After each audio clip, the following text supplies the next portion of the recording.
There's a reason why it is called the sound of creation. Now, what is creation with this new understanding? Tell me.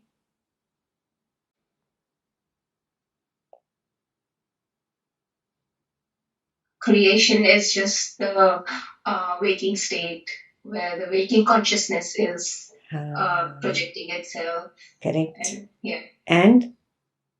a dreaming consciousness is projecting as a dreaming. Yes. And? Deep sleep. And Yes, deep sleep. Yes. So waking, dreaming, and deep sleep consciousness is equal to creation. There is no other creation made of matter or made of mind. Yeah. Waking consciousness plus dreamer consciousness plus deep sleep consciousness is equal to the creation. That means Saguna Brahman is equal to creation. That is why it is said God is not different from the universe. God is the universe himself. So, where is this frequency? It's only at the time of the creation. Means it is there in waking, it is there in dreaming, it's there in deep sleep, but not beyond. And it is the expression of this consciousness. It is the expression of Brahman. Yeah, so the next few verses actually explain it. How is Om the consciousness? How the consciousness expresses itself through Om.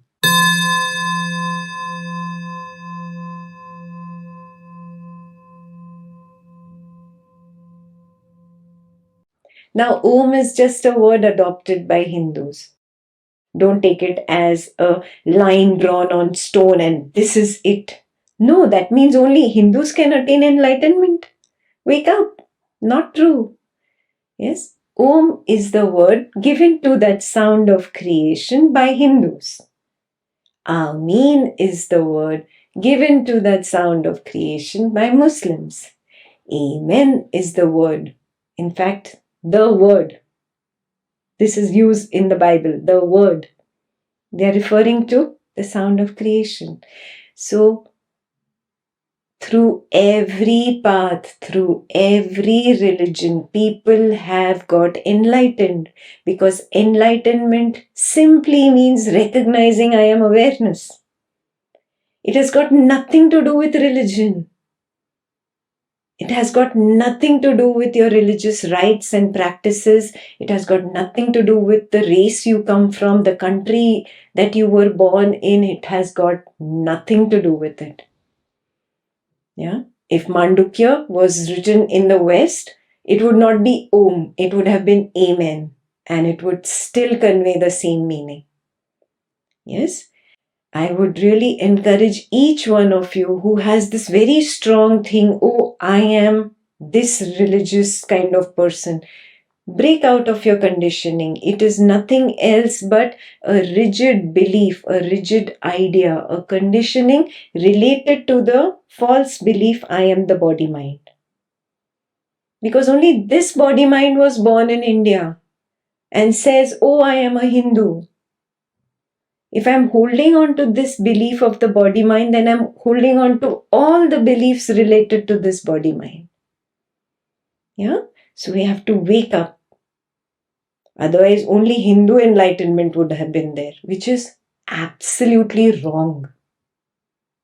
Absolutely wrong. Yes? So get out of these silly, rigid ideas, probably created by a narrow minded person and spread in society. You are not at fault. You just were in the trap of that conditioning. Now you are free of it. Stay free. Remain free. Yeah. So Om is only a name. Naam. Very clear? The name could have been Amen. The name could have been Ameen. It doesn't matter what name you are giving to the sound of creation. By chanting Om, am I chanting the sound of creation? No. Can I create the sound of creation? No. Om is simply a name I am using to convey it to people who understand my language. Simple as that. Only a name. Muslims chant Ameen. They are using that name to address the same higher power, the consciousness. Yes? Christians say Amen. They are referring to the same. The problem happened on the way that people could not understand awareness, could not understand what is consciousness. So they were given idols. Okay, you worship this idol, and this idol is your God. And then religions started forming around the idol, around the temple. They are holding on to the idea of I am this body mind. Yes, do you see what I'm saying? So let's drop this conditioning and move higher now.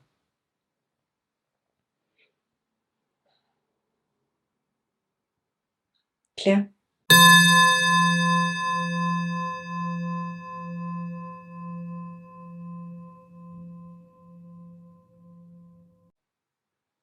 Yes, to begin with, yes. But there is no Turiya. I want to tell you this also.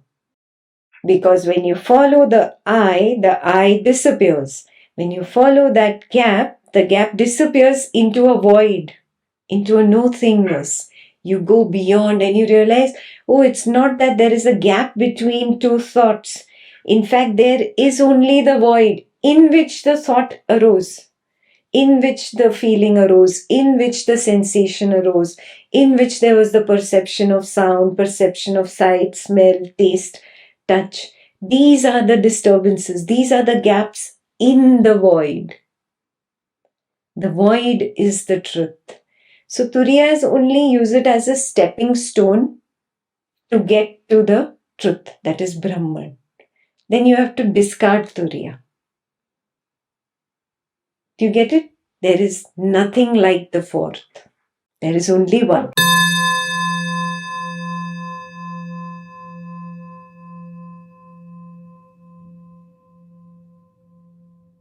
It's not waking state is from 6 a.m. to 11 p.m. And dream state is say from 11 p.m. to 1 a.m. and then from 1 a.m. to 3 a.m. you're in deep sleep state and then again you come to dream state and then to waking. No, it's not like that. She's saying recognize everything is the void. Experientially you can see it. Everything is the void.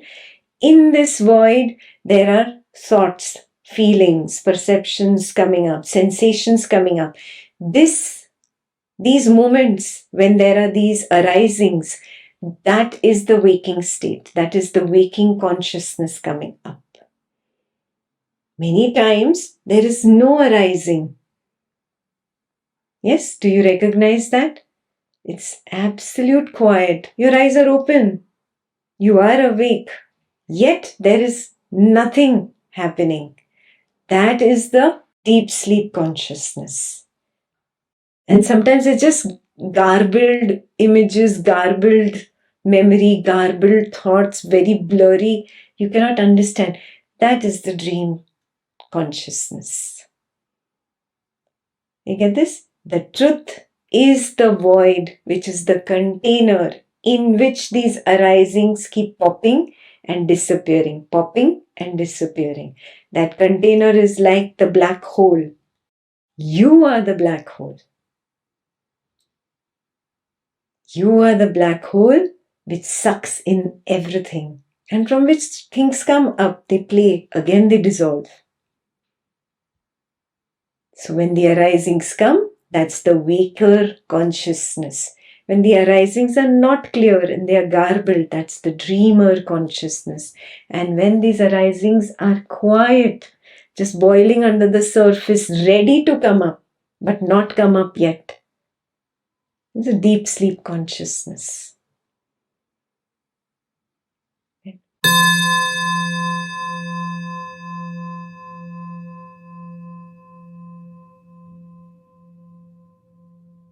People who are doing Advaita level 1, when you recognize I'm not the body mind, I'm the witness of the body mind. That is the witness consciousness. Yeah. This you will do all throughout your Advaita level 1. When you come to Advaita level 2, you will be shown that, see, this witness consciousness, when you follow it, it disappears. And experientially, you will be experimenting with yourself through the sessions. We have a lot of self-exploration meditations that we do. And then you recognize, oh, it keeps disappearing. You recognize, aha, this is the pure consciousness. The witness consciousness disappears into the pure consciousness. Maandukya calls Turiya, which is the witness consciousness, and calls Brahman, what is the pure consciousness.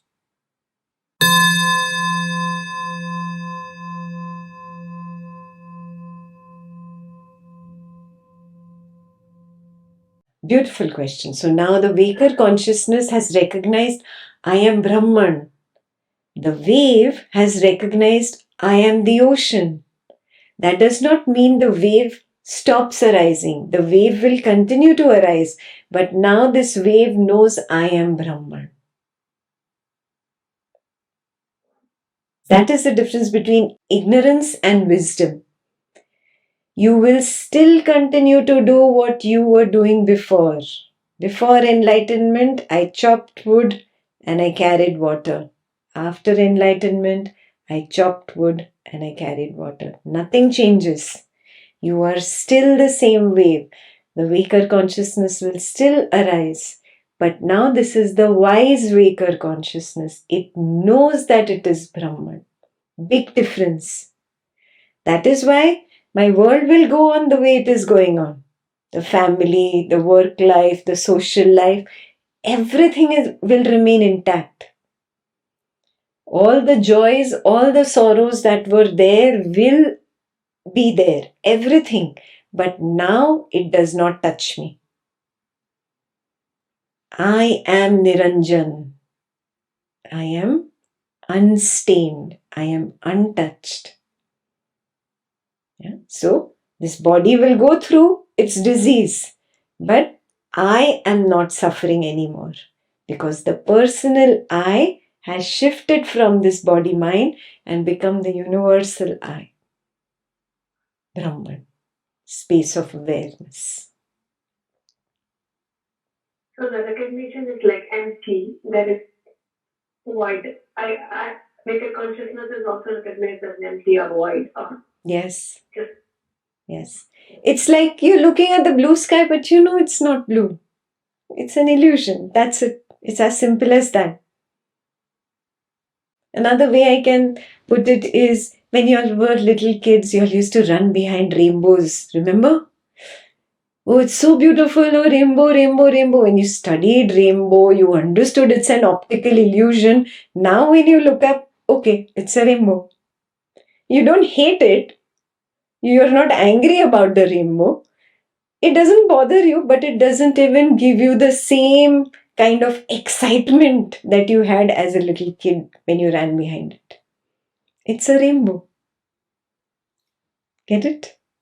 So no suffering will touch you.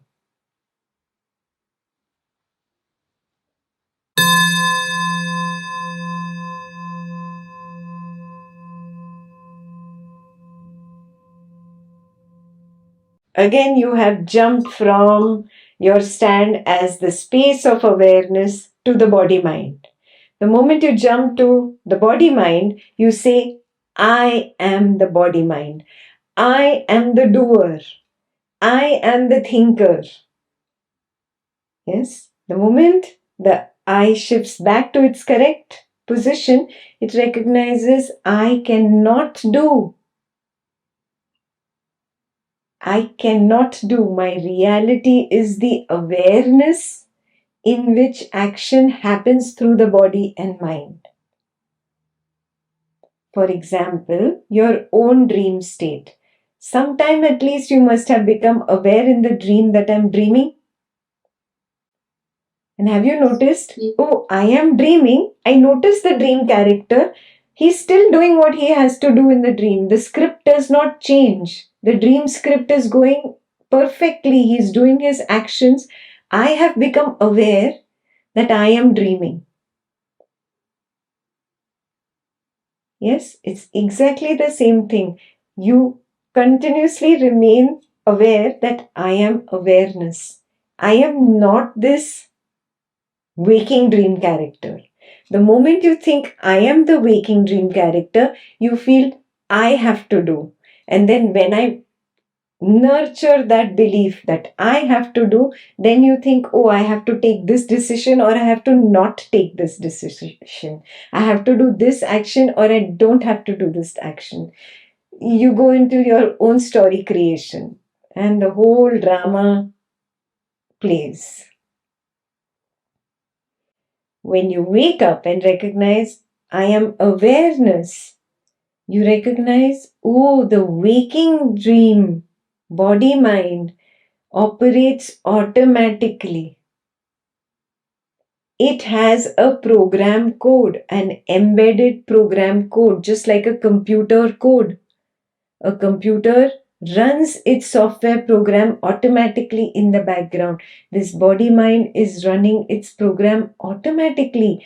I was interfering, thinking that this is I, and I have to act like this, and I don't have to act like this.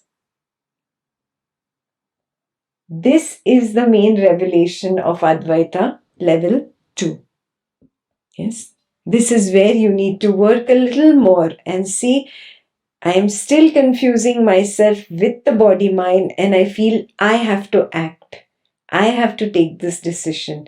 And the moment you take responsibility of the action and decision, either you're happy about it or you're sad about it.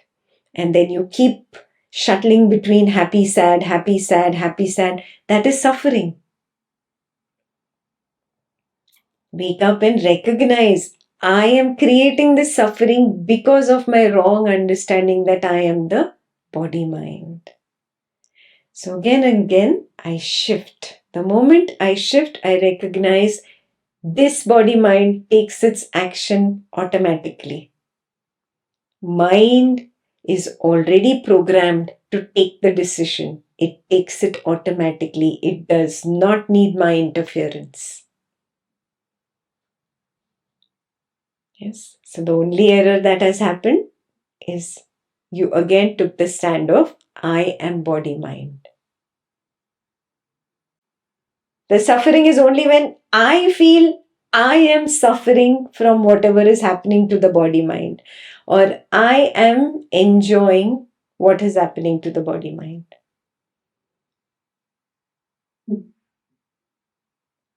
Yes, it's a matter of waking up. Wake up right now and see the separation. Yeah. This is an already programmed code. Programmed by me, the consciousness only. My problem is because of the veiling power of Maya, I have forgotten it.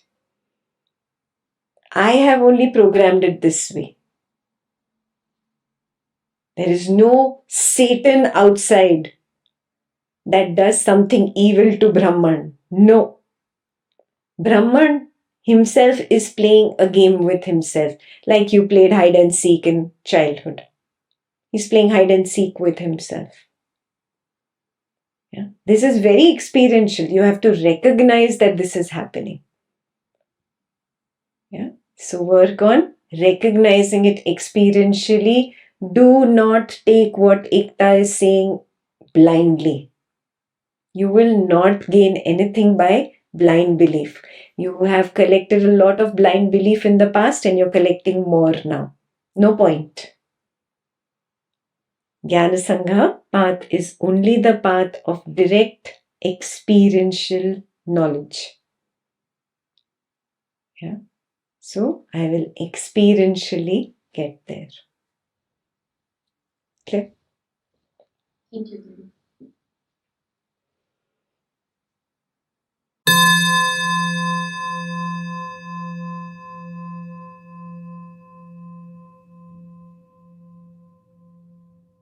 With Swati, the body mind knew had to get up early for this session, and she had these dreams that she has woke up late and the session is already over. Then there was another version where she woke up somewhere in the middle and attended half session and so on. And then she woke up and she attended the full session. So was wondering which one is really happened. Did she attend? Did she not attend? and then with more analysis, interrogation, and so on. Last night, rather today, early morning, um, Swati had a dream of family members and house and so on. And then she woke up with the first sense of I am, and then blurry images where there was first thought of I am this body, then this is my room, this is my world. Then she touched the furniture and felt the sense of touch and realized this is through the senses, although it appears so real, the furniture does exist. Then there was the sound of the phone beeping of husband in another room. And so there was that sense of sound, and it was like, oh, it's so real. I can hear it, And then all that, there was a thought, I wish I could see all this in a dream, so that it would become more real. And that moment, Swati again woke up and realized that was a dream. And that was amazing. That was that final proof that Swati needed, that this is indeed a dream. Super. As you say, this computer is a dream, Ekta is a dream. She dreamt right from the sense of I am and the three senses, not the sense of taste or sense of smell, but touch, sight, and sound happened. Sense of I am happened. Even when there are dreams, I could connect. Previously, there have been dreams where she has dreamt of dream characters that said, this is your husband. They had totally a different face that I have never seen before. There have been several dreams that said, this is your husband, felt the same sense of affection and love.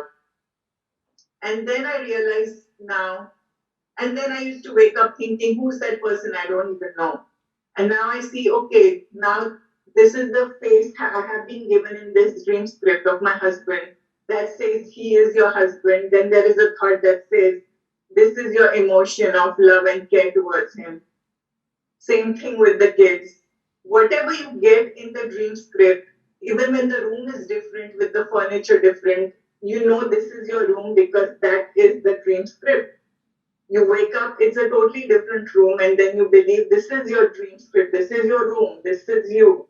Yeah. It's so obvious this is a dream. This session is a dream. Yeah. So thank you for this amazing knowledge. Okay. She's talking about Swapna Nidra Jnana. So for the new people, we in Jnana Sangha work on one main principle. Swapna means dream, Nidra means sleep, and Jnana means knowledge. The knowledge of dream and sleep. So this is a very important methodology used on the path of Jnana Yoga. And that is the only methodology that we use here in Jnana Sangha. So from Advaita level 1 to 2 to 3, you are taken through the stages of Swapna Nidra Jnana. So what she was describing is her process of where she has become a little aware that she's dreaming. This takes time. She has been with me consistently for more than 2 years doing this on a weekly basis. So you can become so aware of your dreams and become so clear and see the transition from the deep sleep to the dreaming to the waking, and be able to draw a parallel between your dream state and the waking state. This is called experientially realizing the knowledge. Do you see it?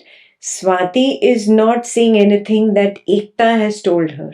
Swati has experientially recognized these things in her dream and waking states. She's drawn a parallel, and now she can clearly see how this waking state is actually nothing but illusory. Yeah? It's not the dream state, but it is like the dream state. It's illusory. It's temporary. It does not have the permanence that it claims to have. So that suffering that I am getting from this state, which is claiming to be permanent but is not permanent, obviously that suffering is also illusory. So that means even the joys that I get, those are also illusory. So dispassion naturally sets in for both joys and sufferings. It's not that she doesn't enjoy. She's completely there. The body mind is enjoying the yummy, delicious stuff that is laid on the table, and it is going through the same trauma of COVID pandemic news. So it is going through both the joys and sorrows. But she has separated herself and can see it very clearly. It's only a dream, nothing to be taken so seriously. Not the end of me. It's not going to kill me. This is the meaning of getting out of the bondage. Yeah. She's not totally out. She's showing me the signs by her experience sharing that she's getting to that point. Yeah. Beautiful, Swati.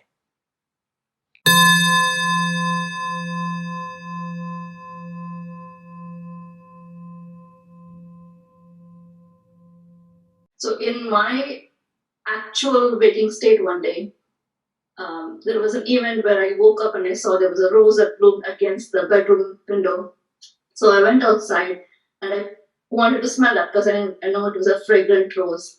And when I could smell it, but so I tried to pull it closer to me to smell it, and a thorn pricked me. And it was a very clear, like it was a prick. And it was like there was a pain, shooting pain, and like ouch. And this so happened that we were doing the same Swapna Nitra Gnan around like July time frame from Atmanavritti, and you had given us this exercise of, waking, keeping aware and all that. So this exact same thing happened in my dream. Like I went out and I pulled the rose and the thorn pricked me and there was a shooting pain and I was like, ouch. So there was a sight, there was sound, there was touch. So I was like, that one experience really shook me hard because there was no difference whatsoever in other than me saying I was awake here and I was in bed here. Yeah. But in my actual experience, no difference whatsoever. So that shook me so hard that every time I look at something and I'm like, how do I know this is real? Mm-hmm. I don't. Would I want to feel this much pain if this was a dream? That would look so stupid. So I have seen that dispassion happening more and more often, that even in things that you would say yes I did it, right, that yes I did it does not happen because I know this had happened because of so many other things that had to go exactly the same way it had to be done so for this to happen. So there is not really I did it, that I is coming later on and saying, oh I did it, but actually no. So that pullback that you're saying is happening more and more often. Super. Very good. Very good. So are you seeing the 3 stages of disillusionment, disentanglement, and dispassion? Yes, very clearly.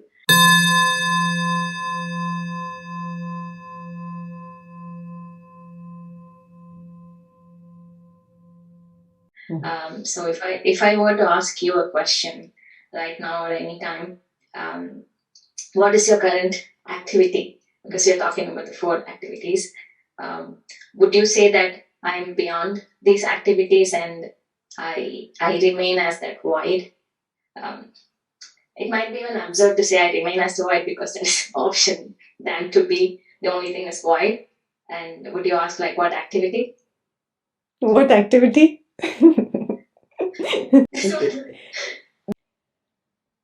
Okay, she's asking, what is my state right now? She's asking me a direct question.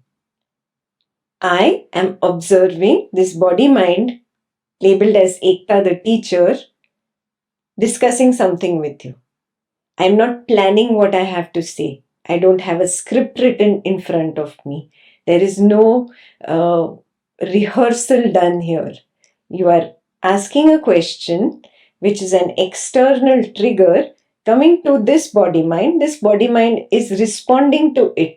I am just noticing both the trigger and the response. I am not involved. I know the answer coming out at the same time that you hear it. I am not at the body mind level memorizing something to blurt it out later. I am here, beyond.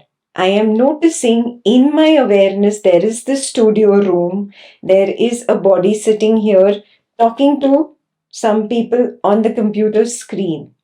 I notice the subject and object. I am at the periphery. Yeah? This is what I mean by the periphery of the awareness. I am at the periphery all the time. I, from this stand, am observing Ekta talking. So when Ekta gives you an answer, I know it at the same time that you are knowing it. Sometimes I'm amazed at the answers that come out. Huh? Where did that come from? I had no idea. Yeah. I am separate all the time. All the time.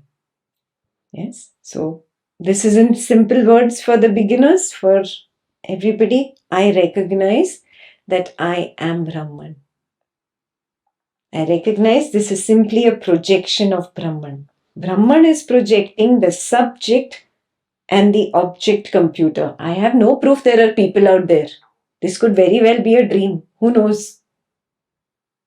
Do you have proof? You could be in a dream where Ekta is on the screen talking like this to you. Yeah. I don't even have proof that there is a waker consciousness projecting. I just know there is projection happening. No idea whether it is the waker consciousness projecting or the dreamer consciousness projecting. There's a subject, there is objects here. That's it. I know at the same time that you know the answer. That is the difference. Yeah, so then if you want to call it Brahman, I am Brahman. If you want to call it the void, I am void. I am Shunyata. Yeah, whatever word works for you.